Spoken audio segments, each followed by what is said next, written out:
Mr. Wright. How's it going today? Good. How are you, Bernard? I'm good. It's a pleasure to talk to you again. Yeah, cool. Uh, awesome. I have some questions for you. You make I have some history with questions for you, your Bernard. portrait. I would like that. I would like that as well.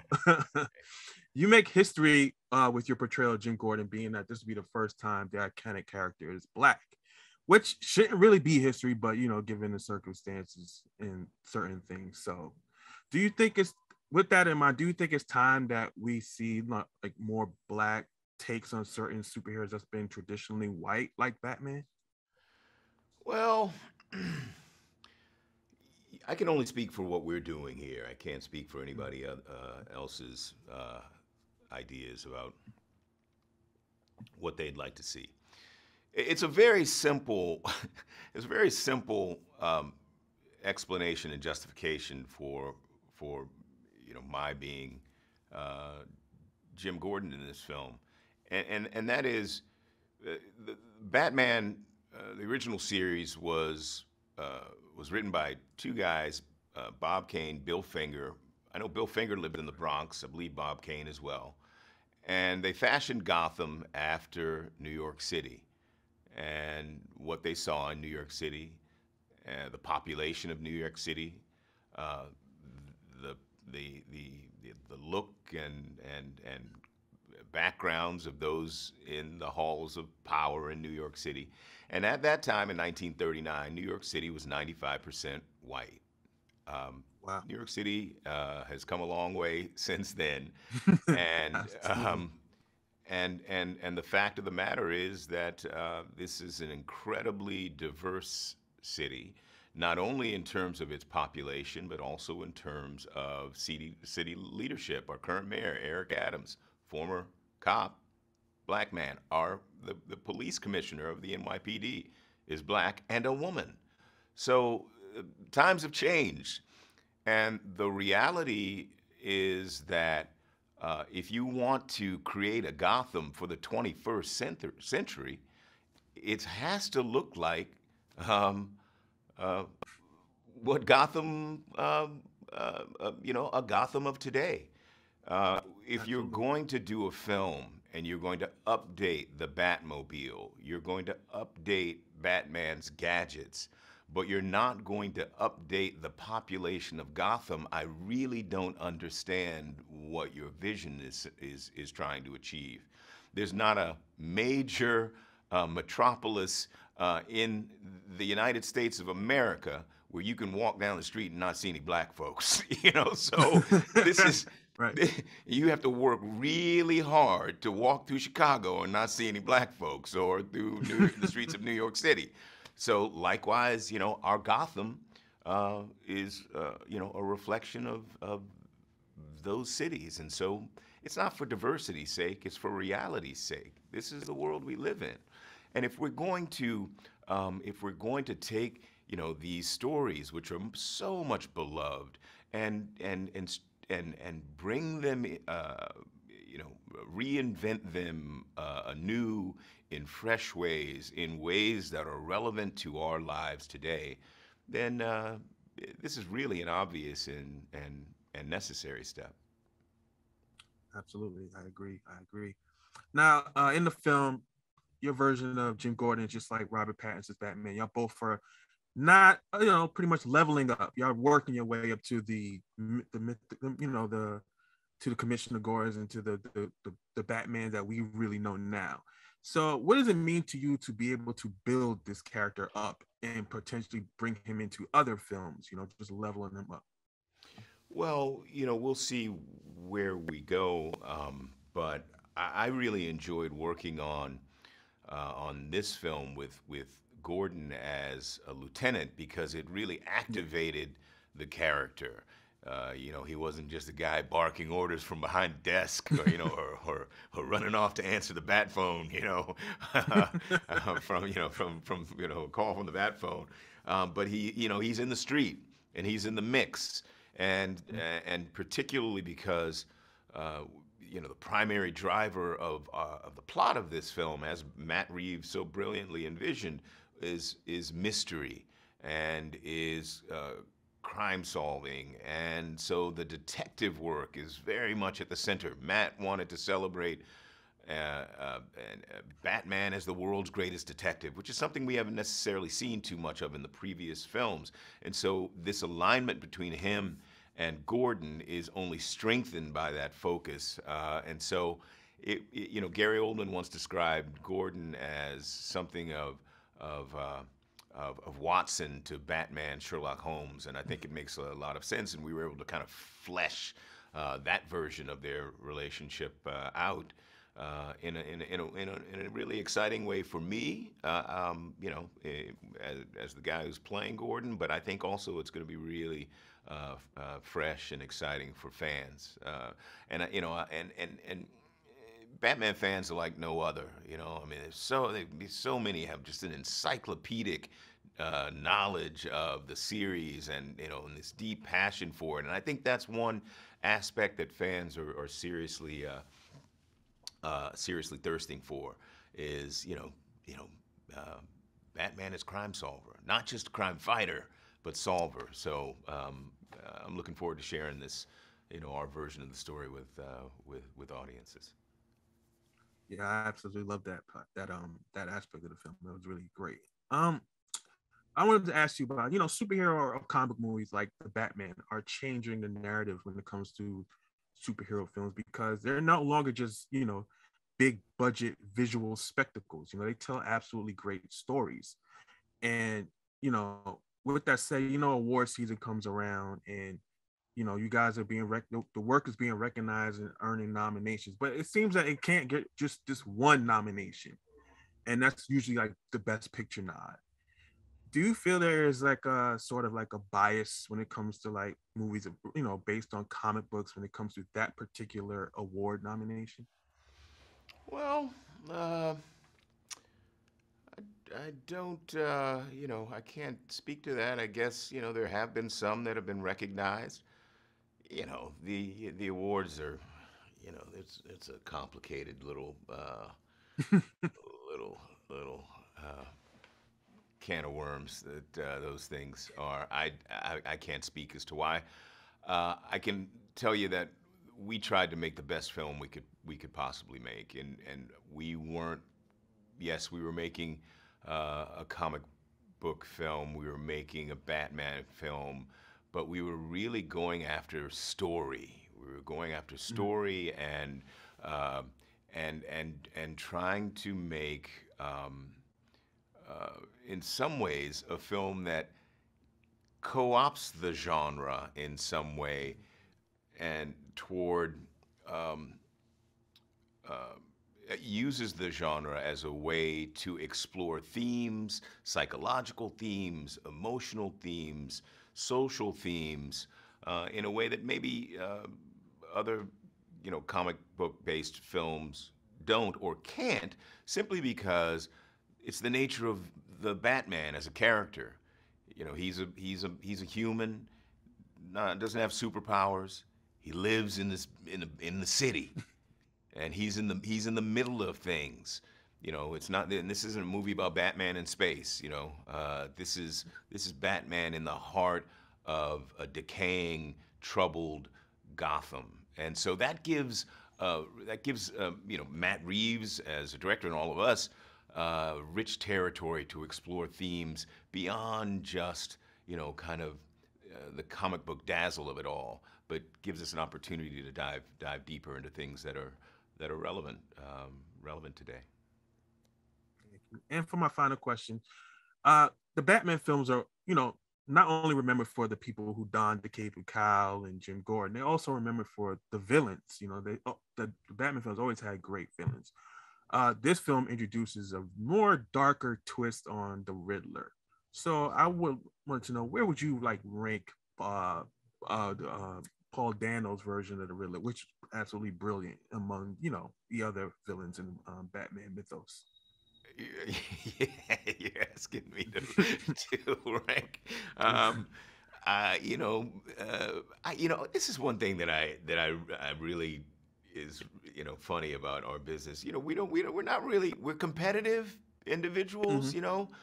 we're more competitive with ourselves, really, than anyone else. And, particularly when you work with an ensemble and you work with a film like this that's requiring everyone to come together, not only on the film, but in the midst of this pandemic, you really do a disservice to the process if you're competing with one another, It's Right. really about, like, just trying to attack the story together and everybody just being as fierce, committed, smart, as they possibly can and doing the best work they possibly can. So I don't know. I mean, there have been some, great villains, and I don't know how you, I don't know. I don't really I try not to rank things because the fullness of the character is the fullness of the character.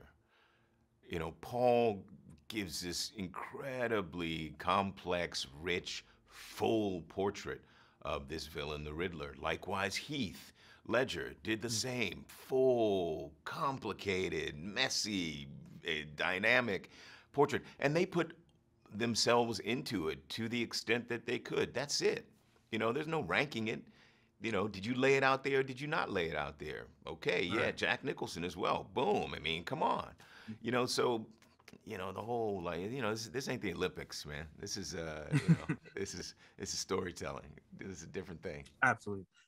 Absolutely. Excuse my poor choice of words in that. Not No, rank, no, but no, no, no, no, no, no, no. It's not. I wasn't speaking to you. I think there's a general trend where everyone wants to who's this that and I think, I just I you know I just think there've been so many brilliant performances in this series that I don't know. I just I don't take the time out to kind of rank them.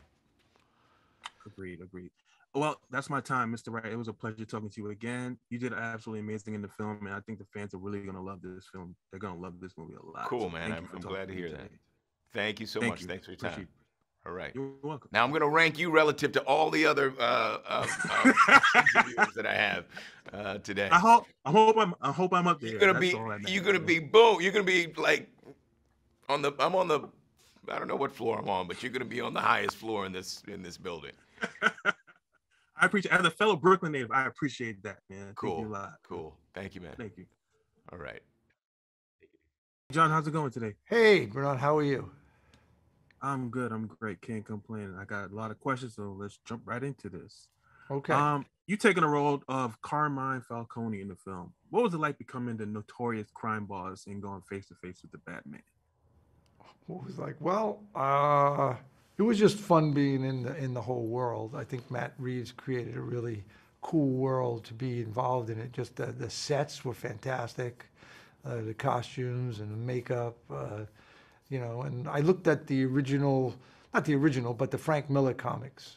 Year one, and then there's another one. I forget the title of that one, and obviously Carmine Falcone is featured in those, and you could see that Frank Miller was influenced by the book of The Godfather and the movie of The Godfather, and so it was really evident in that. And I like a lot of those old film noirs, where there's always someone, who commits a crime and they can never figure it out. And this, originally DC is Detective Comics, so it's about solving the crime and stuff. And so I just thought of him as the guy who is the man behind the screen. He doesn't want.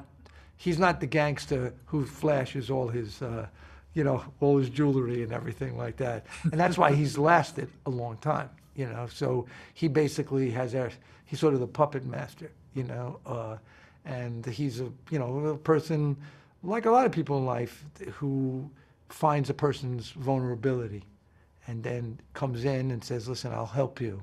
And then, of course, then you're indebted to that person forever. And Matt allowed us to play around and find a lot of nuances in it. And so I've always been a fan of Batman since I've been a kid, and my older child, Amadeo, works for DC Comics, sort of a resident Batman expert, and helped me. And my youngest is also a big Batman fan. So it was really a lot of fun and actually a lot more nuanced and collaborative than I thought maybe it would be. You know, because that's not always the case. Absolutely. You know, those the ones that usually behind the scenes, they're most usually the dangerous ones. So we got to keep an eye on you, Mr. Falcone. Yeah, mostly the quiet person is the person that you want. You know, it's the opposite of Scarface, which I like. Absolutely. Absolutely. And you mentioned, being a part of the film and stuff like that. So what was the most fun experience for you as being on set, and seeing I everything really come to life? liked, working with Zoe a lot. That was really fun to just hang out with her and work with her and kind of imagine what the background was. And with Robert, who's really very serious. And I know Jeffrey a little bit. You know, Colin, I didn't even recognize him. I didn't even know who he was. So I just think kind of being in the whole world of it.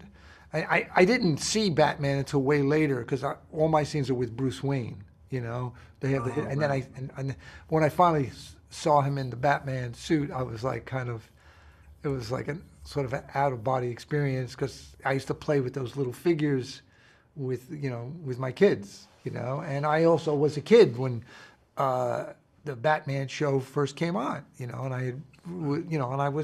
I liked those comics too when I was a kid, and so you know it was a little surreal in some ways, but a lot of fun. When something looks really cool and you enter like my office, it's built like inside of a bridge, and I love bridges actually, and I just thought it was such a cool place, and there was a lot things that were unsaid. There's like all this history between my character and Zoe and Robert. There's all this history between them, and so Right. and there were things that you don't see him do, but you just hear about or you hear a tape of, and I thought that was good because sometimes the ear can uh, can help the audience imagine much stronger things than actually seeing it sometimes, Aw- and Awesome. so it was just, it was a really, I liked the experience a lot, and Awesome.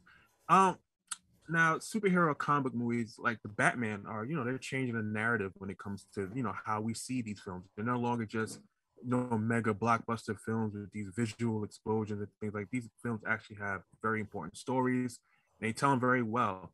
Um, Nolan's Dark Knight received 8 nominations, but didn't get this one nomination in particular, and that was Best Film.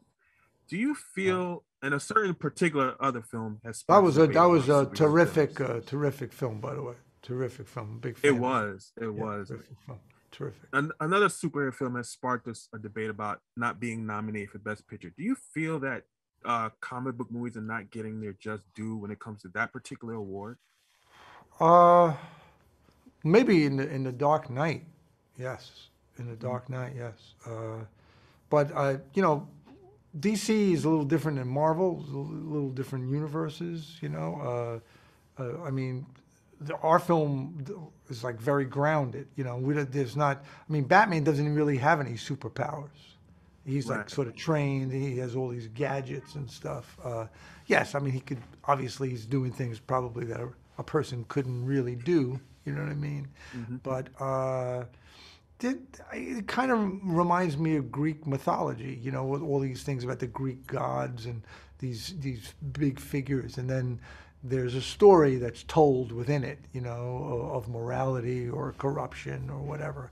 So. Yeah, I mean, the world is changing and awards are awards, believe me, I've Right. been all over, I've been on both sides of those conversations, and it's not really why you do something, because I think why you do something is to hold someone's attention and to tell a Hmm. story. And plenty of films have won awards and no one remembers them. And then there are some Absolutely. films that weren't even successful that people talk about. Oh, that's a great film, a classic film. And, 20 years later, everyone has discovered it. So it's kind of a strange thing because it's not really sports. You know, I'm a sports fan. There's no score. You know what I mean? It's subjective. Absolutely. Your opinion, Absolutely. you know, means as much as the other person's opinion. You know what I mean? It's like it's what it means, how it resonates for you. You know, if it kept you Right. interested. And so I find it, as I've getting older, it's so odd, the whole thing sometimes. I don't know if that's an answer to your question, but No, it's a perfect answer. It's a great answer. Thank you, John. okay. Now, there have been numerous film and animated adaptations of the Batman. Right. So, what separates this film from all the other Oh, ones? well, that's pretty clear to me. It's about sort of a period in his life where he's becoming the man that we know in some of those other films. It's a much younger version of it. So the person is still forming, and trying to figure out, am I going to just live in this world of vengeance, or am I going to understand what that is and what that is doing to me? So you're watching someone sort of not change but grow, and the formation of who we know him as later on. And I think that's for Zoe's character too, and the Penguin too. And you see the beginnings of it more. Absolutely. So I think this period of time hasn't really been explored that way. And I particularly, I think the relationship between Robert and Zoe is very, very interesting. Yeah. It is. Yeah. It is very Yeah. interesting. Yeah. Very Well, interesting. that's my that's my time, John. I All could talk right. to you all day, man. It's a pleasure talking to you. It's an absolute honor actually talking to you today. Oh, So well, thank you for thank you. taking the time. Thank you. You're welcome. Thank Have a you. lovely day. Stay well.